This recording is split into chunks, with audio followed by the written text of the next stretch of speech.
Hi, everybody. I'm Liam, I'm Faith. And I'm Colleen. and welcome to another exciting episode of Fresh Forwards, F5i5.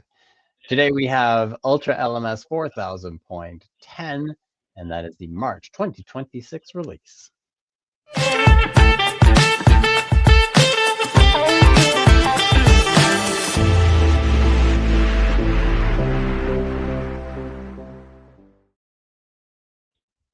All right, welcome back. We are excited to be bringing to you our top 5 picks for the March 2026 release.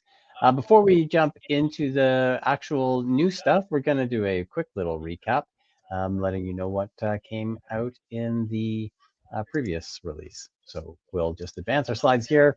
So the last release is the 4000.8 release.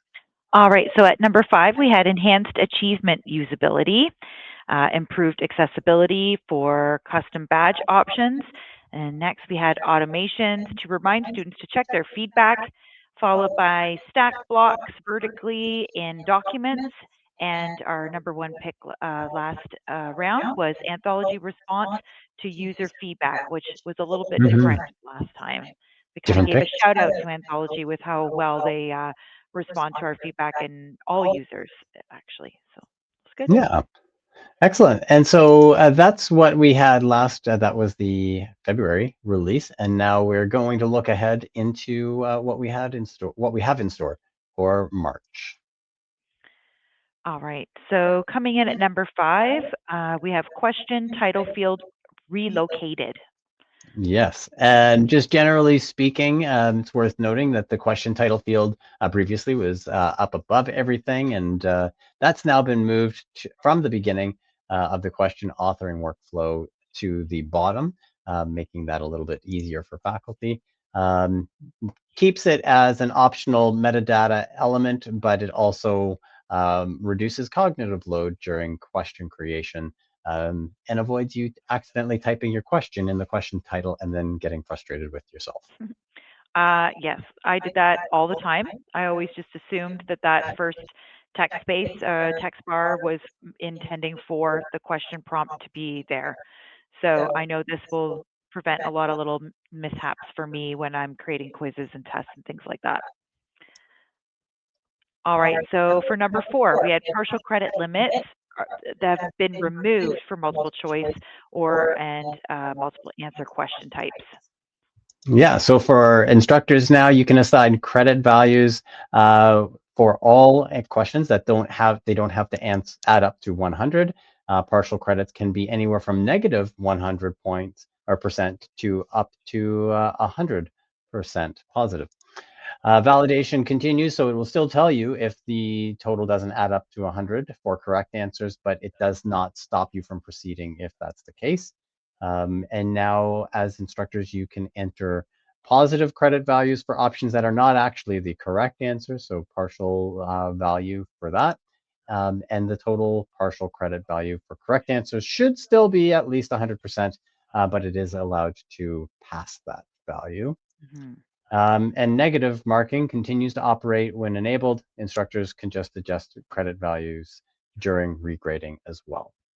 Yeah, so just lots of better flexibility there with partial credit and Mhm. multiple answer questions. That's cool. All right, so for number 3, we have generate knowledge checks with AI. Yes, and so now there are two options. You can enter your own question, or you can use the auto-generate question. That opens up, selecting that auto-generate opens up the whole panel, which adapts the existing question panel used in tests and question banks. Instructors can define generation inputs.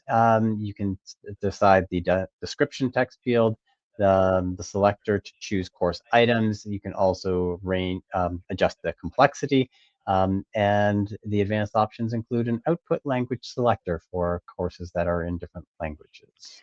Yeah, I think it's great. It's going to really, I think, expand and give real use for formative type assessments and learning throughout, content when we're checking in with students to see how they're doing. It's a really easy way to incorporate it now.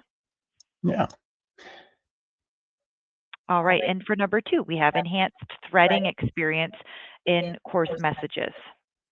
Big change here for the messages experience. Now, if you have a message between 2 or more users, it will come through as a thread and it'll all tie together. Um, adding, if you are adding or removing members, that stays as a thread. If it's all course members or all instructors groups, it will start a new thread with the new group membership. When adding new members to a previous one-on-one conversation, again, it will start a new separate thread. Deleting a message doesn't delete the whole conversation. And also when instructors send a reminder from Gradebook, that will go to the existing conversation. But if it's an anonymous grading reminder, it will just go through email and not create a message. That's great. More intuitive for sure. Mhm. And for number 1, we have add a second participation requirement and due date in discussions or discussion boards, which is a really great new feature. Yeah, very excited for this to be our number 1 pick. You can now add a second due date with participation requirements for the discussions. You can set how many posts or replies students must complete for each due date. You do have to have the grade discussion option enabled for you to have due dates. And students or instructors can disallow student posts or replies after the final due date by selecting the stop discussion activity after the last due date. For students, what that means is that there are going to be 2 clear participation requirements with separate due dates shown, and there's a progress indicator that will update in real time. Once students have met all the requirements, those discussions will be marked as complete. And finally, students can complete requirements in any order, but contributions after a due date won't count towards that requirement.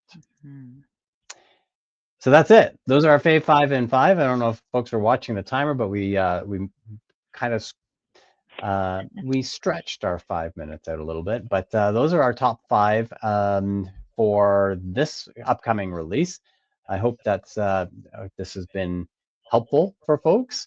If you enjoyed the video, don't forget to hit the like button. Let us know which one you're looking forward to the most. Share this with your friends, and don't forget to subscribe. And a reminder for folks at Georgian that our team hosts and the EdTech team hosts regular drop-ins for faculty support on Tuesdays and Fridays at 10:30 a.m. to 11:20, and you can find the link to join us there in your Blackboard calendar. And that's it from us on behalf of the entire Fresh Forward crew. Thanks, everybody, for joining us. We hope you have a great day. Bye.